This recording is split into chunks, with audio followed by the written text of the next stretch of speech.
आपण पाहत आहात राष्ट्र संवाद टीव्ही मराठी। नमस्कार, मी सौ स्नेहल वल्लभ शेळके। राष्ट्रवादी काँग्रेस पक्ष शरदचंद्र पवार, राष्ट्रवादी काँग्रेस पक्ष अजितदादा पवार, शिवसेना पक्ष उद्धव बाळासाहेब ठाकरे आणि आरपीआय आठवले गट या सर्वांच्या आघाडी होऊन मला त्या ठिकाणी जे आहे ते घड्याळ चिन्हावरती उमेदवारी ह्या 2026च्या सार्वत्रिक निवडणुकांसाठी मिळालेली आहे। आणि पक्षाने त्या ठिकाणी जे आहे आणि पक्षाने आणि जनसामान्य व्यक्तींनी त्या ठिकाणी मला पाठिंबा दिलेला आहे। कारण 2012 ते 17 या कालावधीमध्ये मी जिल्हा परिषद सदस्य म्हणून काम केलेलं आहे आणि तोच अनुभव तो अनुभव जो आहे तो सातत्याने माझ्या मागे आहे। आणि त्यांच्या म्हणजे आधी जे आहे ते मार्गदर्शन मला त्या ठिकाणी चांगल्या पद्धतीचं लाभल्यामुळे अत्यंत तळागाळातील समाजापर्यंत जाऊन जे आहे ते मी चांगल्या पद्धतीचं काम केलेलं आहे। आणि त्यांचे आशीर्वाद आणि त्यांची प्रेरणा जी आहे जनसेवा आणि विकास कामांचं विजन घेऊन या निवडणुकाला मी सामोरे जात आहे। आता निवडणुकांना सामोरे जात असताना जेव्हा मी जनसामान्यांपर्यंत पोहोचले, घर टू घर त्या ठिकाणी जे आहे ते प्रचार दौरा सुरू होत असताना अनेक कामं जी आहेत, कारण 2012 ते 17 या कालावधीमध्ये मी अत्यंत चांगल्या प्रकारची कामं जी आहेत ते त्या ठिकाणी केली होती। राजुरी बेल्हे मतदारसंघामधील अने आणि पठार भाग असा आहे की तो नेहमीच दुष्काळग्रस्त भाग त्या ठिकाणी असतो आणि मग त्याच्यामध्ये जलसंधारणाची कामं मी त्या भागामध्ये जे आहे ते खूप मोठ्या प्रमाणामध्ये केली आणि त्याचा फायदा आजही तिथल्या जनतेला म्हणजे अगदी कारण ह्या भागामध्ये राहणारे सर्व लोक शेतकरी आणि गवळी बांधव असल्यामुळे त्या जनतेला त्या ठिकाणी ह्या पाण्याचा जो आहे तो आजही आपण जर त्या ठिकाणी गेलात आणि बघितलं की जी बंधाऱ्यांची कामं झाली होती त्याच्यामध्ये साचलेला विस्तीर्ण जलाशय आपण बघितलं तर खरोखर मनाला एक समाधान वाटतं की चांगल्या प्रकारची कामं आपण करू शकलो आणि शेतीसाठी आणि दुग्ध व्यवसायासाठी त्या कामांचा म्हणजे त्या पाण्याचा जो आहे तो उपयोग होतोय। अजूनही काही प्रलंबित त्या ठिकाणी कामे म्हणता येईल तर मग बंधाऱ्यांची कामे आपण काही त्या ठिकाणी करू शकतो, कारण आजही काही प्रमाणामध्ये त्या ठिकाणी बंधाऱ्यांची मागणी आहे। आणि त्याच्यामध्ये आज आपण बघितलं तर सर्वात महत्वाचं जे असेल मला असं वाटतं, कारण 2012 ते 17 या कालावधीमध्ये जे आहे त्या ठिकाणी वाड्या वस्त्या म्हणजे ठिकठिकाणी घरं रहदारी नव्हती, पण आता ती रहदारी वाढलेली आहे। आता शेतीमालामध्ये म्हणजे जिरायती शेती बागायती झालेली आहे आणि त्याच्यामुळे आपल्या शेतमालाला किंवा दैनंदिन आपल्या वाहतुकीसाठी त्या ठिकाणी रस्त्यांची गरज आहे आणि ते रस्त्यांचं जाळं विणण्यासाठी आपल्याला त्या ठिकाणी मला ते विजन एक डोळ्यासमोर ठेवून रस्त्यांचं जाळं त्यांचं बळकटीकरण असेल किंवा रस्ते बांधणी असेल ही कामं आपल्याला प्रामुख्याने त्या ठिकाणी करायची आहेत। राजकारणातली आवड अशी मला नव्हती, पण जेव्हा मी माझं लग्न झाल्यानंतर या शेळके कुटुंबामध्ये आले त्याच्यानंतर माझे सासरे जे आहेत ते आमच्या राजुरी गावचे सरपंच आणि उपसरपंच म्हणून त्यांनी काम पाहिले। गेली 20 ते 25 वर्षांपासून आमचं कुटुंब जे आहे ते राजकीय क्षेत्रामध्ये सामाजिक क्षेत्रामध्ये त्या ठिकाणी आहे। मीराताई शेळके ह्या देखील त्या ठिकाणी ग्रामपंचायत सदस्य होत्या आणि त्यांनी देखील त्यांच्या काळामध्ये आहेत ती चांगल्या प्रकारची कामं त्या ठिकाणी केलेली आहेत आणि मग त्यांचा अनुभव माझ्या पाठीमागे होता। माझे पती वल्लभ शेळके सर हे एक उत्कृष्ट त्या ठिकाणी मार्गदर्शन त्यांनी मला केलेलं आहे, कारण त्यांची अभ्यास वृत्तीचा फायदा जो आहे तो मला त्या ठिकाणी देखील झाला आणि मीही त्याचे उच्च शिक्षित त्या ठिकाणी सदस्य जिल्हा परिषदेमध्ये होते आणि मग माझ्या शिक्षणाचा उपयोग देखील मला जिल्हा परिषदेच्या जे काही योजना असतील त्या समजून घेण्यासाठी आणि ग्रास्प करण्यासाठी आणि त्या जनतेपर्यंत पोहोचवण्यासाठी त्याचा उपयोग झाला। त्याच्यामुळे मग राजकारणाची आवड जेव्हा जनतेची कामं व्हायला लागली आणि जनता त्या ठिकाणी आशीर्वाद आणि कौतुकाची थाप माझ्या पाठीवरती पडायला लागली त्याच्यातूनच मला त्या ठिकाणी आवड निर्माण झाली। आता मी सांगितलं की जलसंधारणाची काही कामं आहेत, काही बंधाऱ्यांची अजूनही काही लोकांची मागणी आहे।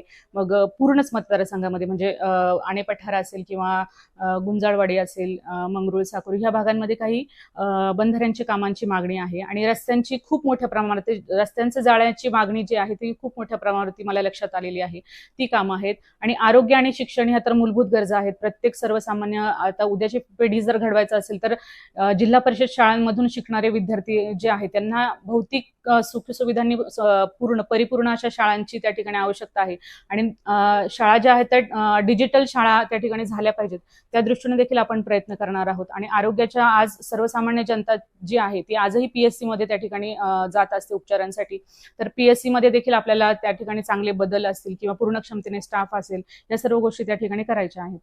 बिबट्याचं आमच्या जुन्नर तालुक्यामध्ये त्या ठिकाणी बिबट्यांचा खूप मागणी म्हणजे तो प्रश्न प्रलंबित आहे आणि त्याच्यावर आपल्याला काम करता येण्यासारखं आहे। आणि आमच्या राजुरी बेल्हे जिल्हा परिषद गटामध्ये आणि किंवा तालुक्यामध्ये मी जर आढावा घेतला तर मला असं लक्षात म्हणजे दिसून आलंय की बचत गटांचे अनेक चांगल्या प्रकारचे कार्यक्रम आपल्या त्या ठिकाणी होत आहेत आणि बचत गटांना निधी सुद्धा चांगल्या प्रकारचा उपलब्ध होतोय ही देखील माहिती मला आहे. त्याच्यामुळे मग अजून आपण त्यांच्यासाठी काय करू शकतो, मग लघु उद्योग झाले, कुटीर उद्योग झाले, अशा प्रकारच्या व्यवसाय म्हणजे काहीतरी आपण त्यांना मार्गदर्शन किंवा त्या ठिकाणी दिलं तर चांगला अर्थार्जनाचं साधन जे आहे ते महिलांना उपलब्ध होऊ शकतं. आता जिल्हा परिषदेच्या माध्यमातून मी काम करत असताना ब्युटी पार्लरचे कोर्स त्या ठिकाणी जे आहे ते त्या ठिकाणी जिल्हा परिषदेच्या मार्फत ह्या बचत गटांच्या महिलांना दिले जायचे वैयक्तिक लाभ म्हणून. तर त्या दृष्टीनं ज्या काही हेड असतील जिल्हा परिषदेमधली त्यातून आपल्याला जी महिलांपर्यंत ज्या काही योजना पोहोचवता येतील त्या नक्कीच आपण पोहोचवण्याचा प्रयत्न करू.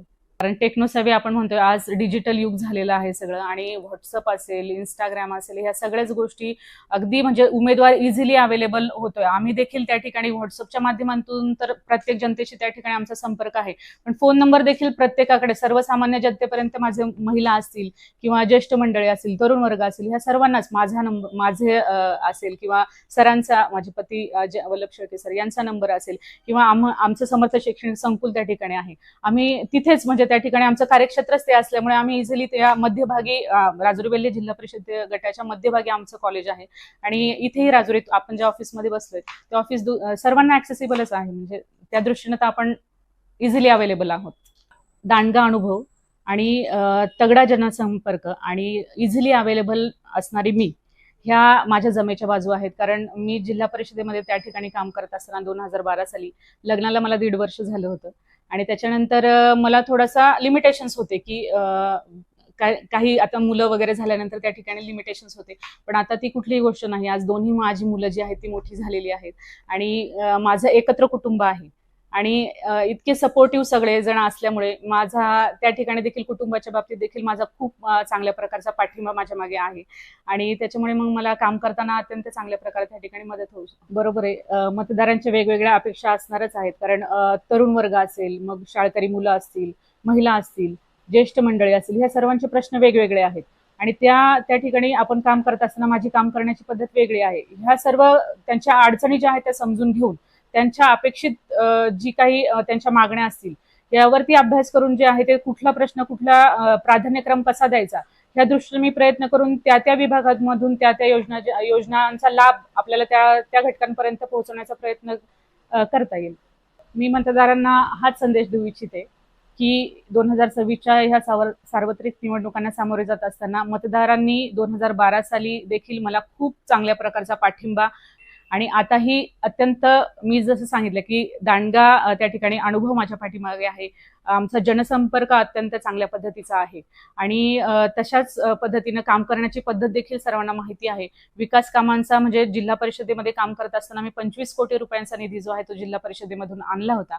मग ह्या कामांची पोहोचपावती मला आता मी त्यांच्याशी संपर्क करत असताना मला मिळतच असते, पण त्याच पद्धतीने तोच विश्वास माझ्यावरती ठेवून आम्हा तीनही उमेदवारांना राजुरी बेल्हे जिल्हा परिषद गटातून मी असेल किंवा साकोरी गणामधून आमच्या त्या ठिकाणचे साकोरी गावचे माजी सरपंच राहिलेले आहेत असे पांडुरंग मानाजी साळवे असतील किंवा आणेपठार भागामधून ज्यांचा सर्वसामान्य जनतेतील कार्यकर्ता म्हणून प्रदीप भाऊ आहेर हे त्या ठिकाणी आम्ही निवडणुकांना सामोरे जात आहोत. नक्कीच पुढचे 5ही वर्ष आम्ही तुमच्या ह्या तुम्ही केलेल्या मतरूपी आशीर्वादामधून उतराई होण्यासाठी नक्कीच चांगल्या प्रकारे प्रामाणिकपणे कष्ट करून त्या ठिकाणी तुमचे प्रश्न जे आहेत ते मार्गी लावण्याचा प्रयत्न करू. त्यामुळे तुमचा सर्वांचा आशीर्वाद आमच्या सर्वांच्या पाठीमागे राहावा अशा प्रकारची तुमच्याकडून अपेक्षा व्यक्त करते.